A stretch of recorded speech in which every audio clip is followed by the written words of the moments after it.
That's right. Well, thank you for being here. So to say this week was a productive week, I think, would be an understatement. The House is moving quickly on a number of priorities we have to make progress for Minnesota's economy. Clearly, the biggest news was the passage yesterday of a $500 million middle-class tax cut. The tax bill sets our priorities where I think they should be, which is continuing to expand economic opportunity for middle-class Minnesotans and small businesses. And I do want to comment a little bit on the fact that this is the tax bill that we took up yesterday is entirely consistent, I think, with the priorities that we have been moving all along. If you remember our tax bill last year, we focused in on raising taxes in a fair way on the wealthiest 2% of Minnesotans and on closing corporate loopholes. That was the vast majority of the taxes we increased. Then we used that money for middle-class tax relief, for property tax relief. And the news that came out this week, that property taxes, particularly because of the direct property tax relief that we included in the bill last year, are going to be going down for the first time in a decade. That's clear middle-class tax relief. That's always been our priority. And in fact, the business-to-business taxes last year were put in place to provide additional property tax relief, to remove the sales tax on cities and counties and other local units of government. Again, direct property tax relief for Minnesota families. Because the economy has expanded, we now have the opportunity to move back on some of those business-to-business taxes while continuing to provide the property tax relief that they paid for in the past. And so we believe that the bill we passed yesterday is entirely consistent with the path that we've taken all along and our priority of growing Minnesota's economy from the middle out. There is obviously a sense of urgency to getting this done. The governor has set a March 14th deadline that I still think is entirely doable to move this tax bill forward, and I hope that can happen so we can get this relief out to middle-class Minnesotans and those businesses as quickly as possible. Governor Dayton unveiled his unsession legislative agenda this week, and we strongly support it and are already moving a number of bills through the House that are part of his package. And I anticipate some of those bills will be on the floor next week, although Erin will get a little bit more into that. But in particular, for instance, Representative Swatsky's special ed paperwork bill had a very good hearing this past week and is continuing to move ahead. We also heard many bills that are part of another priority for us, the Women's Economic Security Act, and a number of those are continuing to move ahead. We think that continues to be a priority, again, entirely consistent with trying to grow our economy for middle-class Minnesotans. So I'm going to turn it with that over to Representative Murphy. Thank you and good morning. I want to thank our members of the House for their continued diligent and swift work for the people of Minnesota. We've started at a quick pace, and we anticipate we will continue at this pace until we're done in early May 19th, just to be clear. Next week we'll have bills up on the floor authored by both Democrats and Republicans. We expect to take a vote on Representative Winkler's gift ban repeal. You'll recall last year there was a change in the gift ban law, and we're going to repeal that change, and Representative Winkler's got that moving through the House, and we'll take that up next week, we believe. And I expect we will start to see unsession bills moving their way through the House. We could see something up on the floor as early as next week dealing with higher ed, but those bills are in process and moving along. I'm also really proud and pleased with the work that Representative Seltzer is doing on the school lunch issue. That bill should also be up soon, and that's a priority we share, obviously, with the administration. It's my hope that we'll continue to see progress on the minimum wage. It's important that we give 350,000 Minnesotans a boost in their pay, and no one should work hard in a full-time job and earn a poverty wage. So from our perspective, it's very important that we continue to do that work, and we're full of optimism about our opportunity to get that done and get that done soon. And the same goes for middle-class tax cuts, and the Speaker spoke about those.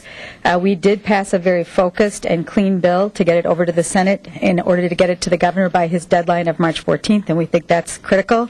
I'm optimistic that we can continue to push these issues through the legislature and get those things onto the desk for the Governor.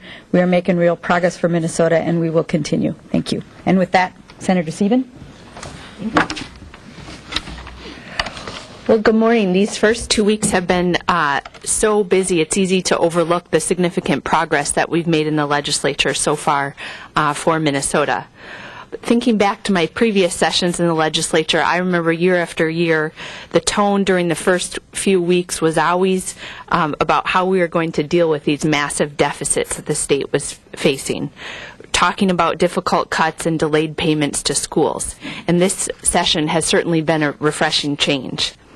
Last Friday, we received the confirmation, as the speaker mentioned, that our economy continues to gain momentum, but we also found out that our property tax payments are shrinking for the first time in 12 years. For example, in Hastings, a city that I represent, they reduced their levy by 2.5%. Of course, there's always more work to be done, and the governor's supplemental budget announcement underscored that we have an opportunity this year to build on our momentum and position Minnesota for long-term growth and stability. So it's encouraging to see the conversation centered on priorities like tax relief and bolstering the budget reserves. These are priorities that we share as the Senate, and we look forward to working with the governor and our colleagues on both sides of the aisle to build on our progress and make smart decisions for Minnesota. Looking ahead to next week, we plan to take the state contract bill up on the floor on Monday that Senator Metzen is carrying, and we'll hold floor sessions on Wednesday and Thursday to keep bills quickly moving through the process. Committees will begin to review the governor's supplemental budget proposal, including bills on the reserve in Senator Cohen's Finance Committee. Additionally, there are many other policy issues that are advancing through the committee process that I know many of you have been covering. Things like online voter registration, Senator Eaton's bill on administering Narcan to overdose victims will be up in HHS.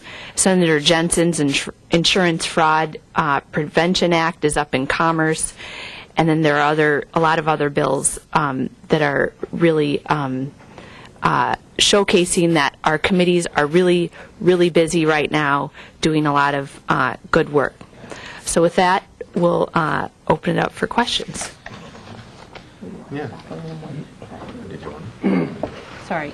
Oh, we're close. So I just wanted to let you guys know it's been so busy. I put in 50,000 steps on my new Fitbit deal here. So that illustrates, I have my staff tally it up, that illustrates how busy we've been this week. I do want to thank Speaker Thissen, Representative Murphy, as we move through that important school lunch legislation that I have the pleasure to carry in the Senate. We think that is fantastic for low-income workers, or low-income people. In addition to that, I just wanted to add a little bit, since I'm a conferee on the minimum wage, that I think that though it has appeared to be a little, testy, we don't think that is any different than what you normally do when you sit down and try to hash these things out. We have had productive conversations about the minimum wage. We have worked awfully hard in the Senate to build a coalition to get minimum wage to $9.50, and we think that that is kind of where it needs to be. Some of the details that come after are things that we're working through with my fellow conferees and leadership in the House, and we think that we're very, very optimistic that we're going to have a bill sooner than later. So I just wanted to make sure that we knew that we're together on this issue, and we're going to kind of figure it out sooner than later. So with that, I think we should take some questions. Can I ask about that issue? Yep. What is it that makes you think you'll get a deal sooner than later? Are you hearing anything from your caucus that will accept any form of an inflator on a minimum wage, or what is it that is leading to a compromise? Well, I think that what we've done is that, we feel like in the Senate that, $9.50 was the really important number. It was the coalition. It's what we heard from our citizens. It's what we kind of heard from the broader community. And so we know that trying to figure out the inflator, what I think we have to do is figure out what the combination looks like. So today, at least on the record, we've just been able to kind of walk through and really kind of state our position position. I won't begin to speak for the conferees in the House. But what we hoped is to kind of get through the first wave of saying what our positions are, what our caucus thinks, and then at that time take some time off, have some conversations, and then as we start to work through it next week, we're hoping that there could be something that could be done. So I don't want to draw any line in the sand other than to say that the Senate passed a bill last year at 775, and this year we offered 950, and so we think that's significant progress. I know the House has a version of kind of what they want to do, but I've had the pleasure to serve in both the House and the Senate the last 6 years, and so I got a lot of friends over there, and I think we can get it done. You're saying there's a version of the inflator you may be able to accept. Yeah, I just don't know. We haven't been offered an alternate, version other than kind of the variation of what the same is. So we haven't gotten to the creative side of this yet, but I look forward to do so. Senator, some of your critics on this whole issue are saying that they want to know which senators are the ones who don't support indexing or the inflator. How many are there? I appreciate it. Well, we've had a lot of conversations with that. I don't think it's my place to kind of go out and speak for other senators. I know you guys are talking to them, and others are talking with people. And the situation is a little fluid, and we're in the middle of negotiations. So I don't want to say that this person or that person, because what we're doing is we're listening. We're taking in what the caucus kind of tells us. We're bringing that to the public in the form of the conference committee. We're taking the House's proposal, and I think they're doing the same thing, and then we're taking it back. And you may get some changing, right? You might get someone who says that they don't like the inflator but like 950, but then if we lower it and then we put the inflator in, that might change a dynamic. And so I wouldn't be prepared to answer that because the process is dynamic and fluid. But if you didn't whip it, how do you know?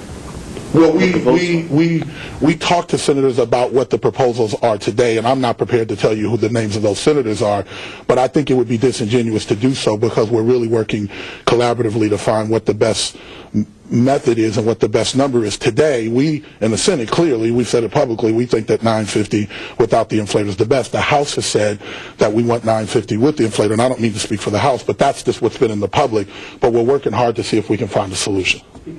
Why does your caucus feel an inflator is an essential element in this final compromise? Well, I think that first of all, I think this is an issue that's best left to the conferees to work out at this point, and they seem at the conferee level to be making progress on it, and I think from the perspective of folks that support the inflator, what it says is we're once we get to 950, and there's a slower phase in under the proposal right now over several years, that the next year and immediately thereafter, that minimum wage starts to lose its value. And we want to make sure that we are continuing to move Minnesotans to a place where they don't have to work 40 hours and live in poverty. Did you just say you're not working with the conference committee? You're letting them do it and you're not having any involvement? No, but I think at this point it's better to let the conferees work through these issues because they're the experts on it. Any other questions? Thank you. First deadline is next Friday. Are your caucuses... A week from Friday. A week from Friday. Yes. Are your caucuses setting any priorities on policy bills that you have to get through? What's urgent on your agenda?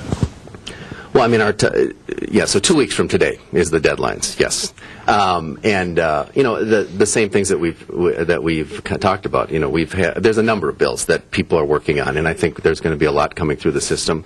But the Women's Economic Security Act pieces are very important to our caucus. Making sure that we're moving forward on some of our Greater Minnesota agenda. Economic development. Ideas to continue to grow the economy all across the state is going to be very important to us. We're already working on a second tax bill to deal with things that aren't kind of these urgent matters that need to get signed immediately. But I would even hate to say that there's other things that aren't priorities for us right now. But those are things that we've been kind of talking about and building up this session. Will the Senate meet the governor's March 14th deadline? That's a week from today on the tax bill. I think that there's been a lot of discussion about how there's this conflict between the two bodies over the tax bill now. It's important to keep in mind that this is a very large proposal that the House passed, and the Senate hasn't said that we disagree with the content of the bill. The Senate does have pretty strong. I've heard pretty strongly from our tax committee chair that he wants to have hearings, hear from the public on all the different components that will go into it, and that will take some time. So I think it will be very difficult for us to have all of that occur by next week, but we do intend to move as judiciously and as quickly as possible. What's the holdup, though? I mean, I haven't looked at the committee schedule yesterday, and there are no hearings scheduled on this, so, I mean, he's the tax committee chair, he can hold a hearing whenever he wants. That's correct, and I think Senator Skoye does have an intention. He has said that he is going to hold those hearings as quickly as he can, as soon as possible, on his agenda. I think that he isn't trying to hold anything up. He's already heard, and Senator Rest has heard, provisions for tax relief in her division that are components of the larger bill that the House has passed. So, again, I think they're moving as quickly as possible, keeping in mind that there is a process in the Senate, and we, like to think that we take our time on things and are careful about things, but again, want to emphasize that there is no public disagreement right now over any specific components of the bill that the House has passed. If there's no conformity, if those conformity pieces that have a time element to them aren't passed in time, is the Senate prepared to take the blame for not letting people claim those things on their taxes for this year? Well, the way that I understand it is that people will be able to file an extension if they don't meet that.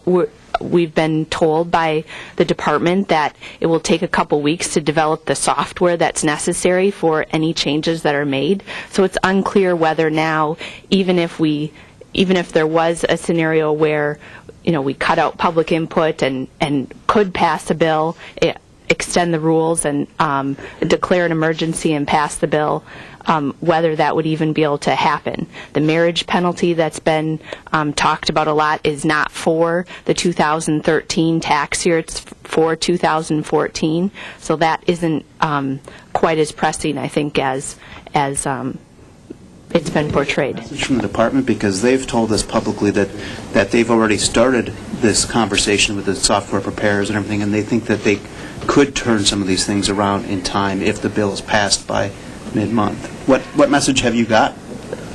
What I've heard is having a conversation with Senator Skoye, so perhaps you could talk to him too about more details, but he indicated to me that in conversations he's had that he anticipates that software development will take a couple of weeks, so certainly that wouldn't meet the next week deadline that you referenced earlier. So is it the plan for the Senate to move much quicker on these reserve bills than any tax bills? No, I don't think that is an overall strategy. Senator Cohen's bill on the reserves is coming up in his finance committee next week. But as I said, Senator Skoye has already heard provisions of the House tax bill and will continue to look at that bill and move as quickly as possible. So the intent is that both things will move forward as quickly as possible.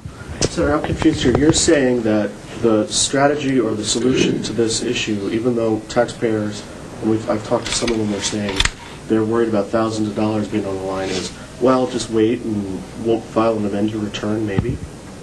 At some point, maybe you can file an amended return, go back to the accountant and spend another $80 or $100 as opposed to passing it in a week or two? Look, I mean, I think that we're talking about a very large amount of money here, and so we want to be careful in the Senate. That's all that we're saying. We're not saying that we're against it. We're not saying that Minnesotans won't receive this tax relief in the end. We just want an opportunity for the public to weigh in and for our committees, Senator Skoye and Senator Rest, to lead their committees to have very careful and detailed discussions as quickly as possible about the tax bill. And that's all we're saying. You say you want the public to have an opportunity to weigh in, but have you heard anyone in the public oppose tax cuts? I think that when we think over the past decade, how we have been in a cycle of continual budget deficits, how we've had to borrow from our schools, it's important that we keep these things in mind before we it's important just to have a discussion about when we send tax cuts, if we're spending taxpayer money, it's important to have the opportunity for the public to weigh in, and that process will take place in the tax committee. Question for the speaker and either Senator Sieben or Senator Hayden, whoever wants to take it. But on medical marijuana bill, do you expect that to move forward in its current form? And if not, what changes are needed? Well, I think there was a powerful hearing in the Health and Human Services Committee this last week about individuals expressing the impact that this could have on their lives. What I want to get to, though, is a bill that both law enforcement and the advocates of medical marijuana can support. And until we get that bill, I don't see a bill passing off the House floor. Do you have a view of what that would look like? Well, we've been sitting down with law enforcement folks and the advocates a number of times, and there has been some progress and movement together. It wouldn't be as broad, quite obviously, as the bill that got its hearing last week in the committee. But I think we are making progress, and we'll continue to work at that. Yeah, I think the speaker hit the nail on the head that I don't know. I sit in Health and Human Services. I haven't seen it scheduled yet, but I think that part of the process is it got heard in the House, and now the negotiations are on to see if we can get law enforcement involved. The governor's been pretty clear from the very beginning that he wasn't going to sign a bill that law enforcement didn't approve, and so I think that those negotiations are ongoing, and I haven't seen it the hearing set in the Senate yet. Did you say that the gift ban thing is next week? Did you say which day? Do you know which day? I did, and I believe it'll be on Thursday. You're welcome. All right. Thank you, guys. Thank you.